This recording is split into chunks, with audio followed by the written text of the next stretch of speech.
अथ पुरुषसूक्त प्रारंभः। श्री गुरुभ्यो नमः। हरिः ओम्। ओम् तच्छयोरावृणीमहे गातुं यज्ञाय गातुं यज्ञपतये दैवी स्वस्तिरस्तु नः स्वस्तिर्मानुषेभ्यः ऊर्ध्वं जगातु भेषजं शन्नो अस्तु द्विपदे शञ्चतुष्पदे। ॐ शान्ति शान्ति शान्तिः। ॐ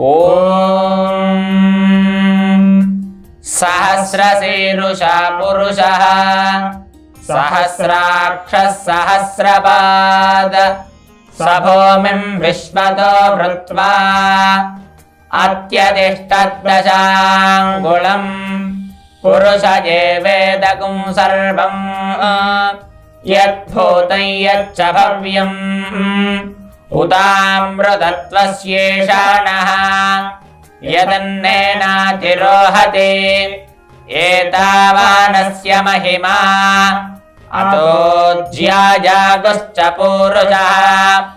पादोऽस्य विश्वभूतानि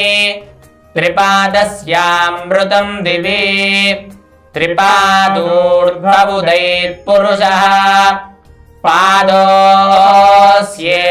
भवात् पुनः ततो विश्वं यक्रामत् शासनानसने अभि तस्मात् विराड जायत विराजो अधिपूरुषः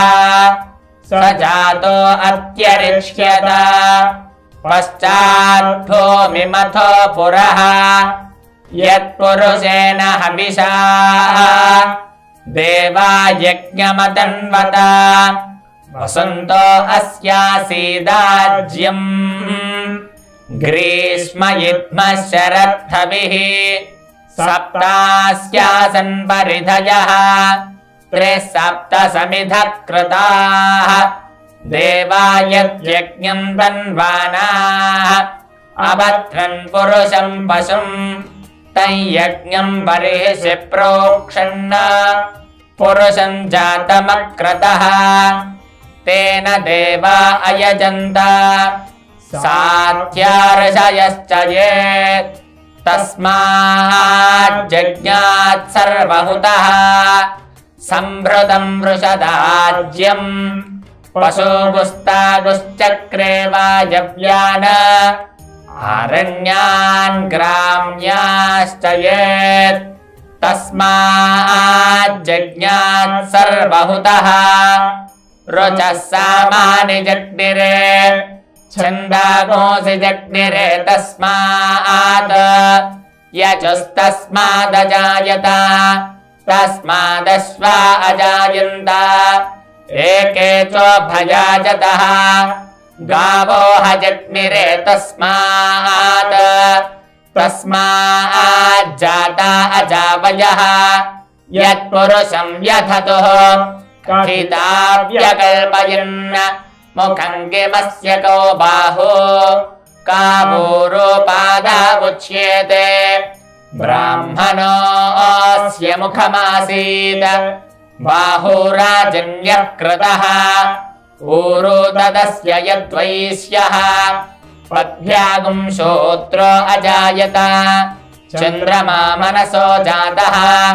चक्षुः सूर्यो अजायत मुखादिन्द्रश्चाग्निश्च प्राणाद्वायुरजायत नाभ्या आसीदन्तरिक्षं शीर्ष्णोद्योः समवर्तत पद्भ्यां भूमिर्तिश्रोत्राद तथा लोकागुम् अकल्पयन् वेदाहमेतं पुरुषं महान्तम् आदित्यवर्णं तमसस्तु पारे सर्वाणि रूपाणि विचित्य धीरः नामानि कृत्वाभिवदनु यदास्ते धाता पुरस्तात् वाद्यमुदा जहार चक्रः प्रविद्वान् प्रदिशश्च दस्रः तमेवं विद्वानमृत इह भवति नान्यः पन्था अयनाय विद्यते यज्ञेन जज्ञमयजन्त देवाः तानि धर्माणि प्रथमान्यासन् ते हनागम् महिमानः सजन्ते यत्र पूर्वे साध्याः सन्ति देवाः अभ्यः सम्भोधः पृथिव्यैरसाश्च विश्वकर्मणः समवर्तताधि तस्य त्वष्टा विधदद्रूपमेति तत्पुरुषस्य विश्वमाजानमग्रे वेदाहमेदम् पुरुषम् महान्तम् आदित्यवर्णम् तमसः परस्तात् तमेवम् विद्वानमृत इह भवति नान्यः पन्था विद्यते जनाय प्रजापतिश्चरति गर्भे अन्तः अजायमानो बहुधा विजायते तस्य धीराः परिजानन्ति योनिम् मरीचीनाम् पदमिच्छन्ति वेदसः यो देवेभ्य आतपति यो देवानाम् पुरोहितः पूर्वो यो देवेभ्यो जातः नमो रुचाय ब्राह्मये रुचम् ब्राह्मम् जनयन्तः देवा अग्रे तदब्रुवन् यस्त्वैवम् ब्राह्मणो विद्यात् तस्य देवा असन्वसे ह्रीश्च ते लक्ष्मीश्च पत्न्यो अहोरात्रे पार्श्वे नक्षत्राणि रूपम् अश्विनौ व्याप्तम् इष्टम् मनिषाणाम् अमुम् मनिषाणाम् सर्वम् मनिषाणाम् ॐ शान्तिः शान्तिः शान्तिः अच्छयोरावृणीमहे गातुम् यज्ञाय गातुम् यज्ञपतये दैवी स्वस्तिरस्तु नः स्वस्तिर्मानुषेभ्यः ऊर्ध्वम् जगातु भेषजम् शन्नो अस्तु द्विपदे शञ्चतुष्पदे ॐ शान्तिः शान्तिः शान्तिः अथ पुरुषसूक्तः समाप्तः।